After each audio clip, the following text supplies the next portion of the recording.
हमारे चैनल में आपका बहुत बहुत स्वागत है। सभी को मेरा नमस्कार। राधे राधे। चैत्र माह में शीतला अष्टमी सप्तमी के पर्व की विशेष मान्यता है। कहते हैं देवी शीतला के आशीर्वाद से व्यक्ति निरोगी और दीर्घायु होता है।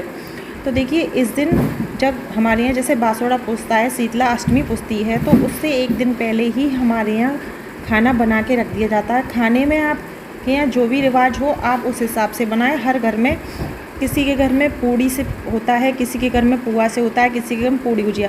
तो आपके यहाँ जैसी भी रिवाज हो आप वैसे ही कर सकते हैं।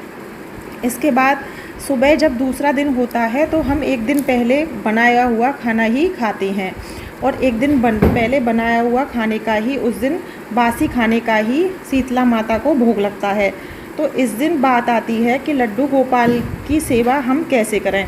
और बासड़े के दिन देखिए, बहुत से घर में, जैसे मैं अपने घर की बताती हूँ, हमारे घर में जो भी बच्चे होते हैं वो स्नान नहीं करते हैं, क्योंकि बासड़ा माना जाता है वो दूसरे दिन स्नान करते हैं, बासड़े वाले दिन स्नान नहीं कराया जाता बच्चों को। तो इसमें बात आती है कि हम लड्डू गोपाल को स्नान कराएं या ना कराएं, और कराएं तो कैसे पानी से कराएं, और लड्डू गोपाल को भी हम बासी भोग लगा सकते हैं।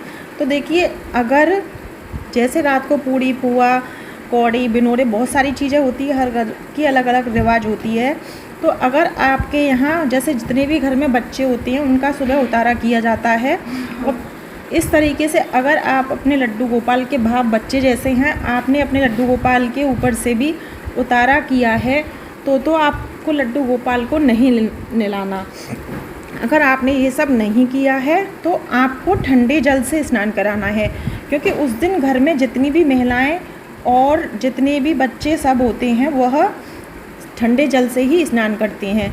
और इस दिन आप लड्डू गोपाल के लिए, शीतला माता के लिए ठंडी ठंडी चीज़ों का ही भोग, और ठंडी चीज़ों का महत्व होता है। गर्म पानी से नहाया भी नहीं जाता। तो आपको भी लड्डू गोपाल को अगर नहलाएं तो ठंडे पानी से, और इसके बाद उनकी दीपक और धूप से आरती नहीं करनी है। ना तो सुबह हमें दीपक जलाना है, ना ही हमें आरती करनी है, क्योंकि जो चीज़ बच्चों के लिए मान रहे हैं तो वो हमें अपने घर के लड्डू गोपाल के लिए भी माननी चाहिए।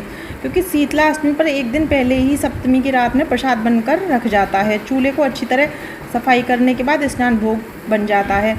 उसके बाद सुबह जल्दी ठंडे पानी से स्नान करते हैं घर के, उसके बाद मंदिर जाते हैं।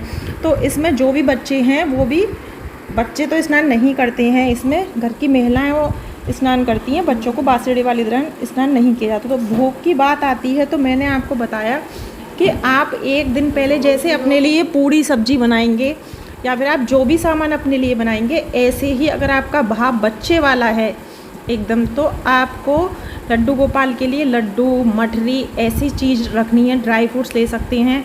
ऐसी सूखी चीज़ें एक दिन पहले आपको, जैसे खाना भी पूजा होके ही सुबह खाया जाता है, किसी के यहाँ होती है पूजा खाने की, किसी के यहाँ नहीं। अगर आपके यहाँ होती है या आपके यहाँ वैसे भी अलग रख दिया जाता है, तो आप उस खाने में लड्डू गोपाल की बेसन के लड्डू और मठरी, ड्राई फ्रूट्स, इस तरह की चीज़, फल ले सकते हैं आप।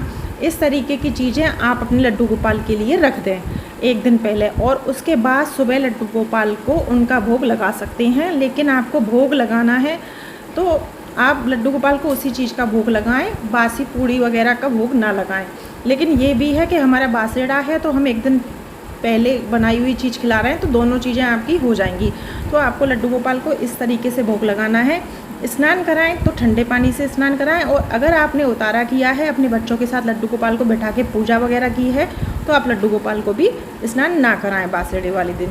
तो इस तरीके से लड्डू गोपाल की हमें सेवा करनी है शीतला सप्तमी और अष्टमी और बासड़ों के दिन। आपको हमारी वीडियो कैसी लगी ये कमेंट बॉक्स में ज़रूर बताना। वीडियो पसंद आए तो चैनल को सब्सक्राइब करना, और वीडियो को लाइक शेयर अवश्य करना। इस तरह की वीडियो आपको मेरे चैनल पर मिलती रहेंगी। राधे राधे।